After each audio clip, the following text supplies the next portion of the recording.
Some people love Disney's sequel trilogy, or at least parts of it. That was garbage! Others don't. There's one thing every Star Wars fan can agree on. Love it or hate it, we're a long way from where George Lucas left us. More than the storylines, the new characters, the old characters, or the apparent plot holes, this is what truly divides the fan base. Those who wanted more George Lucas versus those who wanted something new. The prequels are a good test, because the prequels are quintessential George Lucas, putting both his genius and his flaws on full display. If you love the prequels, chances are you hate the sequels. And if you love the sequels, you probably hate the prequels. You know what? That's okay. It's time to admit both sides have a point. The thing you either love or hate about the sequel trilogy is the same. They were never meant to be sequels in anything but name. Disney bought the franchise and made something all their own. They could have let Lucas finish his vision, including the story he imagined over 50 years ago, but they didn't. Instead, they made a classic Hollywood move, taking a story from the 1970s and rebooting it for a new generation. The primary fault was in not admitting it, trying to use the sequel name as a marketing boost. And it's a shame, because the sequels are far from perfect, but at least the first two do some interesting things, and there's a strong continuity between the two eras. Only, the continuity isn't in the stories of Luke Skywalker or Han Solo or the Republic or the Empire. No matter how hard Filoni and Favreau try to fill the gaps, there's simply no satisfying way to get from Return of the Jedi to The Force Awakens. But there is a fascinating sense in which the new era of Star Wars uses the same core themes and story beats to show how our own cultural narratives have changed half a century on, and how our own future could be threatened. If that doesn't quite redeem this non-sequel trilogy in your eyes, well, at least it might help make some sense of it. It's true. All of it. When you try to think of The Force Awakens as occurring after Return of the Jedi, the whole Star Wars universe starts to break down. The Old Republic stood for 1,000 generations, but the New Republic lasted 30 years, barely longer than the Empire? Luke Skywalker, the hero who wouldn't give up on redeeming his father even if it meant dying himself, would try to kill his nephew and then leave the galaxy to the mercy of the dark side he helped unleash? Han Solo, after finally accepting his role as leader and marrying the love of his life, would abandon her after the loss of their son and return to his scoundrel ways? After 1,000 years of Jedi, followed by the tyranny of the Sith, the whole galaxy would forget all about the Force and the Jedi, treating them as a myth within a single generation? Are all these scenarios possible? Sure, you can imagine a way for them to happen, as various books and TV shows have tried to do, but it's a single story from prequels to sequels. It doesn't make sense. Character arcs are reversed, politics are reset, history is forgotten, scenarios are replayed. There's no consistent narrative thread from Episode 1 that is resolved in Episode 9, the way there is from 1 to 6. However, try to consider the sequels as a loose reboot of the originals. Didn't you think, when you first saw it, that The Force Awakens was incredibly similar to A New Hope? Viewed this way, many of the biggest problems largely disappear, and you can take the sequels on their own terms. That still leaves plenty of flaws, don't get me wrong, but they are flaws of execution, not expectation. For instance, Luke Skywalker in the sequels is not the same as Luke in the originals, nor is he in the same role. He's Obi-Wan Kenobi, the old hermit haunted by the past, who lost his student to the dark side before going into exile, carrying the weight of all the Jedi Order on his shoulders, before sacrificing himself to empower the next generation. It's a more bitter, cynical take on the old mentor role, but the purpose is largely the same. Likewise, the First Order is functionally identical to the Empire, with the Resistance playing the role of the rebels. Han is a scoundrel and Leia is the leader because that's what people remembered and loved them as in the originals. They are there for nostalgia, a throwback to the source material, cameos for the old fans to appreciate, not new character development. As for Rey and the Force, the movie is trying to recapture that sense of discovery and awe and mystery fans felt when they first heard about the Force, which doesn't work if all the characters already know about it and believe in it. All these parallels are intentional. I very purposely wanted to sort of revisit the old in order to start and tell the new. You're supposed to recognize the similarities. You might not like the result, you might prefer the old Jurassic Park to the new Jurassic World too, But The Force Awakens is what you get when you bring Star Wars into a new era, with a new company, a new director, and a new audience. From this perspective, the whole trilogy makes perfect sense, because it's not actually the Star Wars we hate, it's how far we've come from the world of our youth.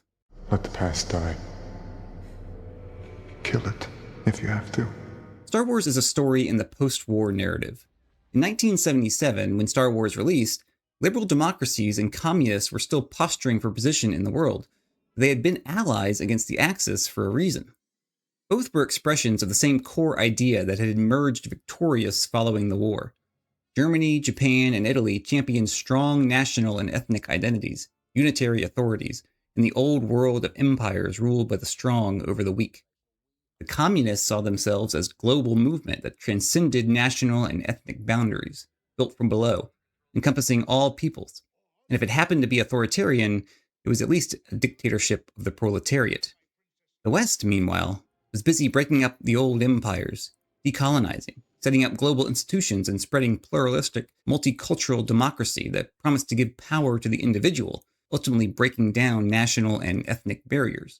In short, the war was a battle of multiplicity, diversity, universalism, against unity, identity, nationalism. The many against the one. The true enemy, maybe the only real evil, was exclusion, prejudice, and narrowness. More than just the Empire's officer uniforms take their inspiration from the Germans. Everyone looks the same, white, human men, and acts in unquestioning obedience to a centralized authority driven by fear and power from above. Stormtroopers are literally faceless, undifferentiated tools of oppression. The rebels are a loosely affiliated coalition of scrappy renegades and political idealists, diverse in species, background, and technology, especially by the time of Return of the Jedi. It's very much the freedom-loving common people and outsiders against the tyrannical rulers. This was the 1970s, though, and trappings of the old world remained. The main trio were young, beautiful, and white. Luke and Leia were ultimately shown to be insiders after all, the privileged children of destiny. By 2015, the world had moved further toward this ideal, identifying new and more important types of diversity that needed to be represented, and such anachronisms were no longer acceptable, especially at modern Disney. So when Lucasfilm decided to reboot the franchise with The Force Awakens, it only made sense that the hero was female, the love interest was black, and the scoundrel was Hispanic. There's nothing inherently wrong with that. That's just how you represent diversity in the modern age, and Star Wars couldn't have done it otherwise. George Lucas laid out those same themes half a century ago, but he couldn't have known just where those ideas would lead us when taken to their logical extreme. 50 years later, we do. We call it wokeness. Ironically, it was adhering too closely to the themes and structure of the original that made the sequels so divisive.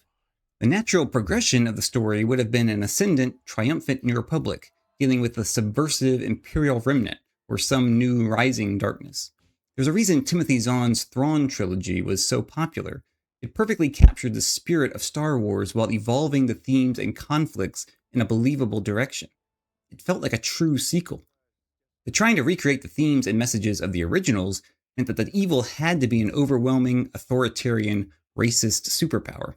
The First Order needed to be dominant, politically and militarily, even if it didn't make sense. The Resistance needed to be small and scrappy, so the entire New Republic had to be blown away, literally. The old heroes, who would now represent the entrenched establishment, had to be taken out of the picture and moved into new roles. Only the villain is allowed to have a legacy. The new heroes had to come out of nowhere, to prove that the little guys, the forgotten girls, the stolen children, can still rise up against the forces of oppression. It's very difficult for us as a culture to imagine evil as the underdog, or the good as dominant, because power has become a synonym for evil, and the righteous, even when overwhelmingly popular, even while controlling the government, must always cloak themselves in weakness. Or, if you prefer, in victimhood. Look closely and you'll see that almost everything woke about The Force Awakens comes from an adherence to the core themes of A New Hope. That's one reason why some true fans can honestly love it, while other true fans can genuinely hate it. And while you can argue that sequels emphasize the political themes at the expense of the personal ones, that too is only natural. Is there a better way to describe the current zeitgeist and the political at the expense of the personal? So where do we go from here? George Lucas's stories are dead, and wokeness too may be in decline, at Disney and in general. I don't know whether anything will follow after wokeness, or whether the culture will take a sharper turn in some new direction. Most of the recent Star Wars projects have tried to circle around or reinforce these themes, but where Disney decides to take Rey in the upcoming sequel, the first true sequel, may give us a hint of the future. Can the Republic establish itself as a genuine power, and the Jedi Order as the righteous guardians they once were? If so, where does the next villain come from, if not a unitary, exclusionary, authoritarian power? Are we even capable of imagining such a threat? I hope so, because half a century after the end of our Great War, we're facing the same questions the Rebels and the Resistance did after theirs. We'll be seeing the same problems eventually too, one way or another, if not on our screens, and on our streets.